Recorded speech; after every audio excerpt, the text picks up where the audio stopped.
Facebook থেকে কিভাবে photo আমরা ডিলিট করব, তো আমরা এই ভিডিওতে জানবো। তো ভিডিওটি শেষ পর্যন্ত দেখার অনুরোধ রইল। আর আপনি যদি এই চ্যানেলে নতুন হয়ে থাকেন তাহলে অবশ্যই চ্যানেলটি সাবস্ক্রাইব করবেন এবং পাশে থাকা বেল আইকনটি বাজিয়ে দেবেন পরবর্তী নোটিফিকেশন পাওয়ার জন্য। তো প্রথমত ডিলিট করার জন্য আমরা একটি ব্রাউজারকে ওপেন করে নেব। ওপেন করে নেওয়ার পর এইখান থেকে আমরা ফেসবুকে লগ ইন করবো। লগ ইন করার পর তো এইখান থেকে আমরা আরিফুর রহমানে ক্লিক করব।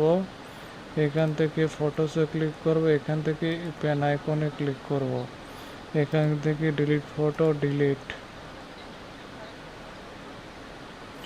তো your photo has been delete. তো এই ফটোটি ডিলিট হয়ে গেছে। তো আমরা ফটোটি ডিলিট হয়ে গেছে। তো এই ভিডিওতে জানলাম কীভাবে ফটো ডিলিট করতে হয়। তো ভিডিওটি ভালো লাগলে অবশ্যই চ্যানেলটি সাবস্ক্রাইব করবেন এবং পাশে থাকা যে বেল আইকনটি আছে সেটি বাজিয়ে দেবেন পরবর্তী নোটিফিকেশন পাওয়ার জন্য।